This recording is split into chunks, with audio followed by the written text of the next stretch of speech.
우여곡절 끝에 닻을 올린 민주당 혁신기구 어제 첫 회의를 열었는데 첫 의제 돈봉투 사건을 다루기로 했습니다. 이 얘기부터 좀 해보겠습니다. 조기현 위원장. 자, 앞서 김은경 위원장이 이제 선임되고 인터뷰에서 이 돈봉투 사건이 뭐 조작일 수 있다는 취지로 발언을 했어요. 그러면서 당내에서 비판도 좀 있긴 했는데 물론 어제 이제 정정도 했죠. 자, 그런데 그 발언에 대한 혹시 수습 차원일까요? 혁신위의 첫 의제가 돈봉투 사건입니다. 뭐 꼭 그렇다고 보지는 않습니다. 그 발언은 실언이었고 해프닝이었죠. 사실 아직 정치적 인물이 아니다 보니까 본인의 발언의 무게라든가 영향력에 대해서 정확하게 인지하지 못한 상태에서 개인적 사견을 밝힌 건데 적절하지 않았죠. 네네. 어쨌든 돈봉투 사건이 지금 민주당의 여러 가지 그 국민들의 평가에서 당내 위기의 핵심적인 문제이기 때문에 가장 우선적으로 다뤄야 할 의제인 게 맞고요. 관련해서 뭐 여러 가지 의제들 중에 지금 어쨌든 얼마 전에 또 영장 그 실질 심사에서 또 부결되는 일도 있었기 때문에 국민들이 가장 민감하게 보는 사안입니다. 이 문제를 어떻게 처리하느냐가 사실 이제 혁신이나 민주당에 대한 어떤 국민의 인식을 전환시킬 수 있는 가장 중요한 의제이기 때문에 가장 첫 번째 주제로 삼았다고 봅니다. 자, 그런데 장해찬 최고위원. 자, 그거 말고 민주당을 뒤흔든 사건이 하나 있었잖아요. 김남국 의원 관련한 이제 코인 사건인데 코인 논란은 이거는 별도로 보겠다고 했어요. 왜냐? 이거는 개인적 일탈이다 이렇게 얘기를 했거든요.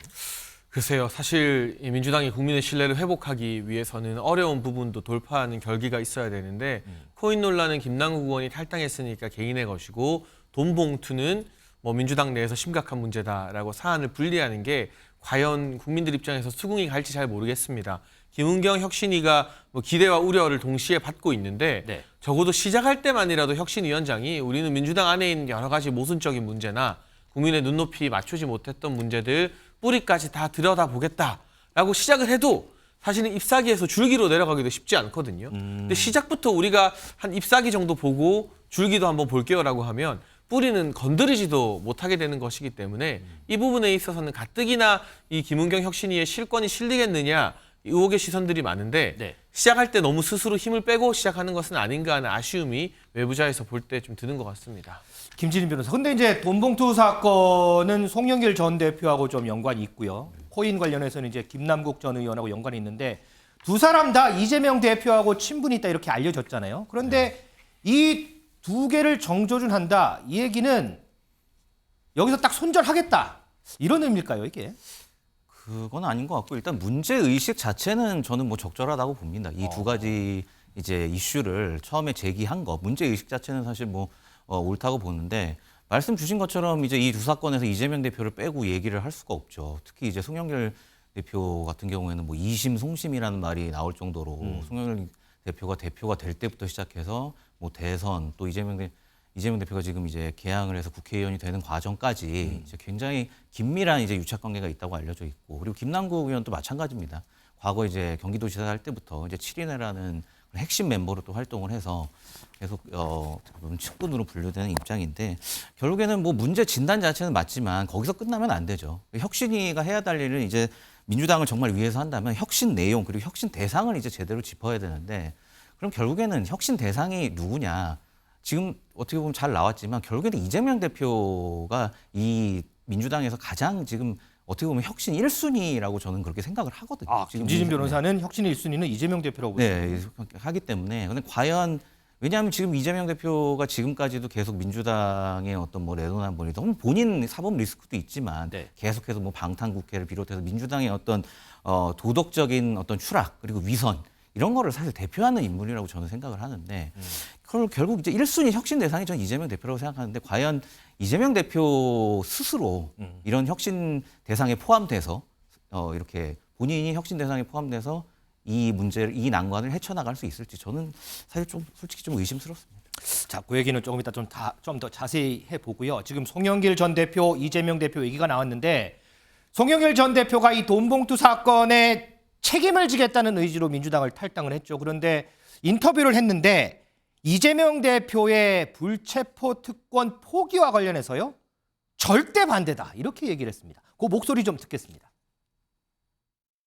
저는 절대 반대입니다. 절대 반대입니까? 이런 검찰 독재 정권에 불체포 특권이 없으면 입법부가 어떻게 이런 검찰 독재 정권과 싸울 수가 있겠습니까? 불체포 특권 포기하자는 사람은 투항주의자라고 봅니다. 근데 지금 이재명 대표는 이재명은 내려놨는데요. 이미 한번 기각시켰잖아요.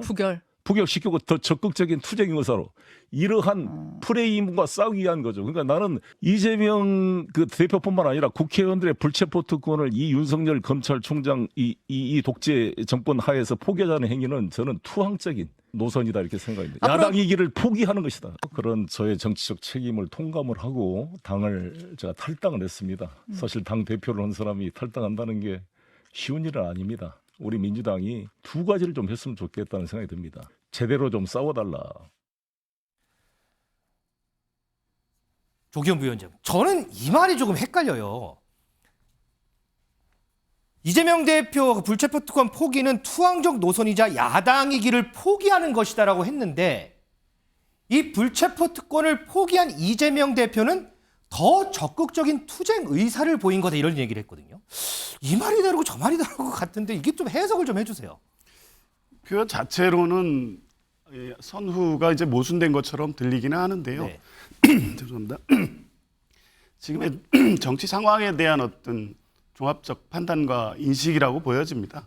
원칙적으로 불체포 특권이라는 게 헌법상 국회의원의 권리이고 이 취지 자체가 행정부의 부당한 탄압이라든가 입법권 훼손에 대해서 예외적으로 허용하는 특권 아니겠습니까? 네. 이제 이 부분은 정치 상황에 따라 포기하거나 아니면 선택하거나 이런 문제가 아닙니다. 과연 법 적용을 함에 있어서 어떤 정치적 상황에 따라 판단을 할 수는 있지만 원칙적으로 보면 불체권 특권 포기를 정치적 선언으로 자꾸 하는 것 자체가 헌법을 개정하기 전에는 이런 식으로 하면 안 된다는 입장은 분명히 갖고 있는 것 같고요. 그 이재명 대표의 불체포 특권 포기는 어떤 윤리적 도덕적 어떤 상황에 대한 어떤 개인적 판단이 아니라 윤석열 정부의 정치 보복적 수사라는 그 과정을 똑같이 겪고 있는 송영길 전 대표나 이재명 전 대표도 같은 상황이긴 한데 유효적절하게 현 정권에 투쟁하는 모습에 하는 전략적 선택으로서 했다는 의미를 좀 부각했다고 보여지고요. 근데 이제 모순적으로 보이지만 원칙적으로 불체권 특권 포기는 당연히 존중돼야 된다는 입장에 더 무게가 실린 발언이라고 봅니다. 자, 그런데 장희찬 최고위원, 자, 요즘에 송영길 전 대표 최근 들어서 참 인터뷰도 많이 하고 뭐 방송 출연하시던데 마지막으로 당부한 게 민주당에게 제대로 좀 쌓아달라 이렇게 당부를 했거든요. 이거 어떻게 좀 평가하세요? 제대로 싸워달라는 말이 나를 위해서 좀 내 편을 들어달라라는 말로 들리는 건 저만이 아닐 것 같습니다. 사실 김은경 혁신위에서 첫 번째 과제로 돈봉투 사건에 대한 철저한 조사 이야기하고 있지 않습니까? 이 같은 혁신위의 움직임과 방향성조차 송영길 대표 입장에서는 마음에 안 들겠죠. 그냥 다짜고짜 이 모든 게 검찰의 기획이고 윤석열 정부의 야당 탄압이다라고 하면서 똘똘 뭉치는 게 송영길 대표가 원하는 그림일지 모르겠습니다만 송 전 대표가 원하는 대로 민주당이 싸우면 싸울수록 중도나 무당층의 민심은 민주당을 떠나가게 될 겁니다. 저희 입장에서도 긴장이 되는 것은 민주당이 윤석열 정부와 국민의힘 상대로 막 장애 집회하고 국회 그 회관 계단에서 본청 계단에서 막 시위하고 싸우고 하는 게 걱정되고 긴장되는 게 아닙니다. 혹시라도 이 혁신위가 말로만 혁신이 아니라 진짜 국회의원 특권을 내려놓거나 민주당의 잘못된 도덕적인 결함에 대해서 조목조목 지적하고 눈치 안 보고 나아가서 이재명 대표까지 비판해버리면 어떡하지? 진짜 혁신할까 봐. 그게 걱정이 되는 것이거든요. 진짜 혁신하는 게 걱정이신다는 거죠. 그런데 이제 송 전 대표 말대로 하면 진짜 혁신과는 거리가 동떨어진 송영길을 포함한 민주당의 모든 도덕적 결함을 결사옹위하면서 여당과 강대강 투쟁을 하겠다라고 나아가게 되는 것인데 그 방향이 송 전 대표한테는 좋을지 몰라도요. 저희한테도 오히려 편안한 방법이고 민주당 전체로 보면 총선을 앞두고 별로 효과적인 방식의 노선은 아니라고 생각됩니다.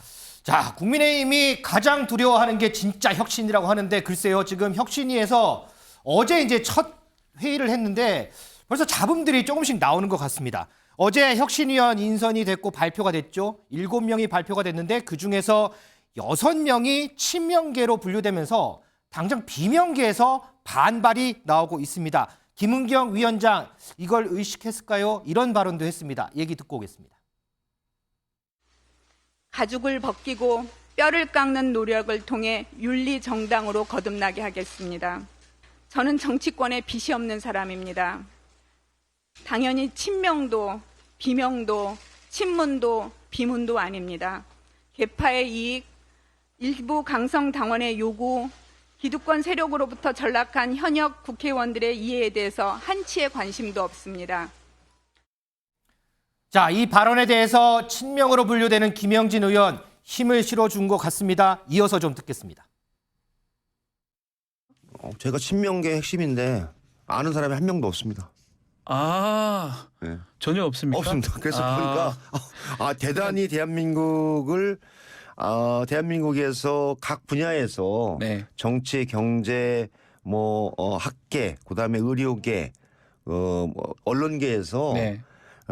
가장 제가 보기엔 전문가적인 식견으로 네. 대한민국을 보고 민주당의 문제를 진단할 수 있는 사람으로 왔다. 그렇게 보기 때문에 제가 보기엔 친명계 핵심인 김영진이 보기에도 전혀 모르는 사람인데 친명이라는 건 제가 보기에는 각자 다 조기현 부위원장 오늘 참 첫 번째 픽부터 조기현 부위원장한테 아주 질문이 몰아지는데 자 김영진 의원 내가 친명 핵심인데도 내가 아는 사람 한 명도 없다라고 얘기를 하고 비명계에서는 혁신이가 친명으로 편중이 됐다. 이게 혁신이냐 이렇게 반발하고 누구 말이 맞는 거예요 이거? 글쎄요, 언론 분석에 의해서 이제 이재명 대표와의 인연이 강조되면서 네.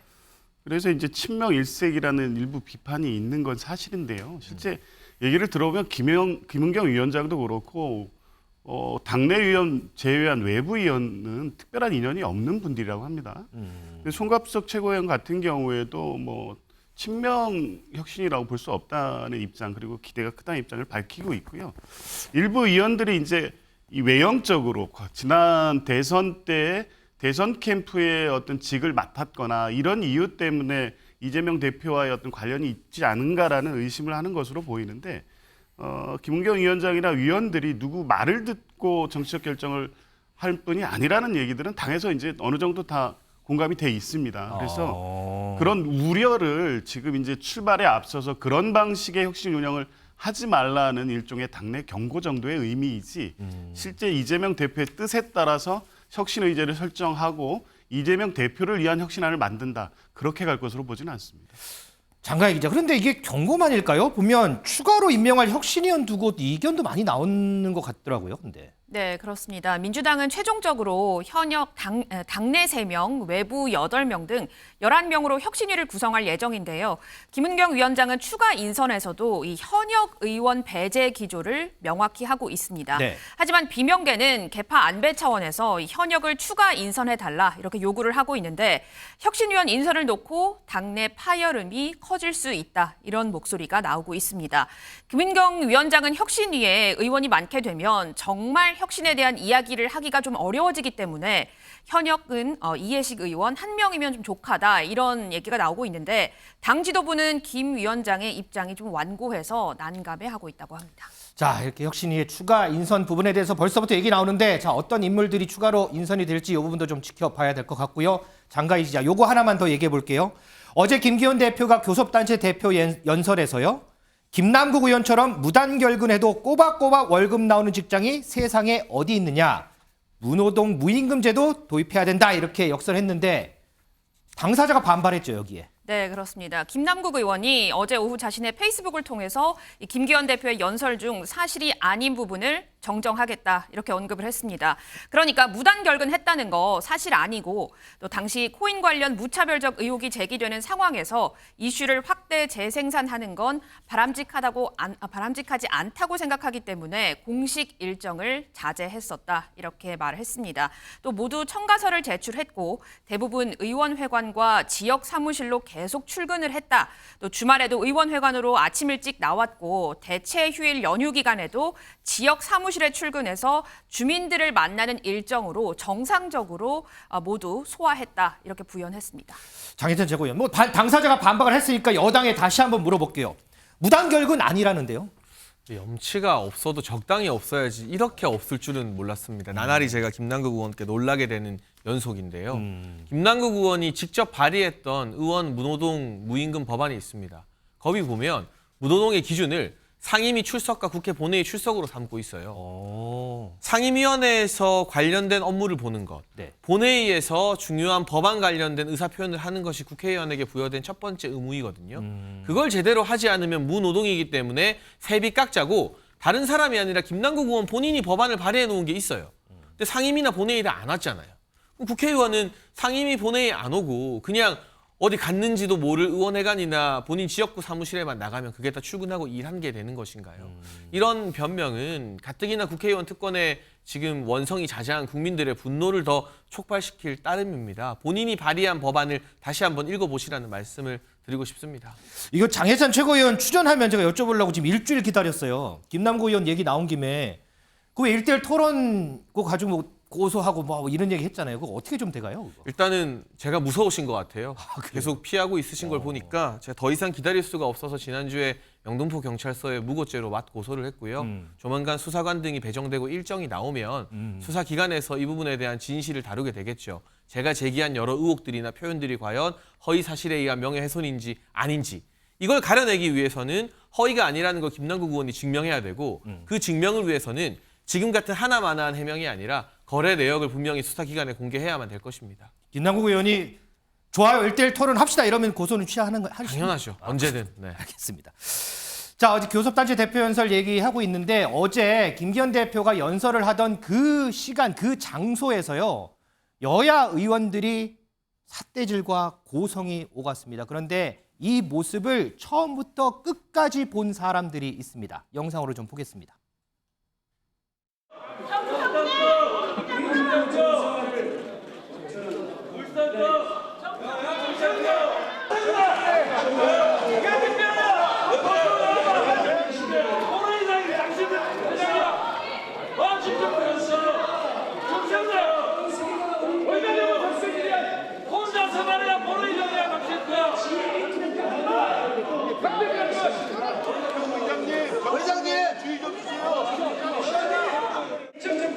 변화가 필요한 두 번째 분야 바로 정치 분야. 땅입니다. 어떻게 하면 국민 신뢰를 회복할 수 있을까? 땅파세 고민합니다. 일단 무조건 믿어도 써보자. 우리 국민의힘과 윤석열 정부의 선택은 완전히 다르다는 것을 보여야 됩니다. 김진인 변호사, 이제 뒤에 마지막에 저희가 이제 얼굴이 나올까봐 좀 뿌옇게 처리를 했는데 초등학생들이었다고 해요. 초등학생들이 저 모습을 처음부터 끝까지 다 지켜봤는데 글쎄 무슨 생각했을까요? 네, 맞습니다. 그 당시에 이제 참관온 경북 울진 남부초등학교 학생들이 이 모습을 다 지켜보고 있었다고 하는데요. 참 뭐 저도 참 제가 보기에도 부끄러운 그런 상황이 아닐 수 없고 여기서 이제 한 학생이 이 상황에 대해서 어떤 감상평을 하나 얘기를 했는데 네. 이렇게 얘기했습니다. 서로 다른 의견을 말할 수 있는데 이렇게 저렇게 소리를 질러도 되는 건가요? 이렇게 이제 얘기를 했는데 보통 이제 초등학생이면 이제 6학년 학생이라고 하는데 저런 모습을 보고 뭐 시끄럽다던가 뭐 무섭다던가 이렇게 감성적인 평가를 하기도 쉬운데 이렇게 똑부러지게 정말 꼭 필요한 말을 해가지고 오히려 더 어른들을 좀 부끄럽게 만든 경향이 있지 않나 싶어요. 자, 국회의원들이 하는 일, 진짜로 하는 일은 이게 아니다. 이렇게 조금 저도 좀 설명을 좀 해주고 싶습니다.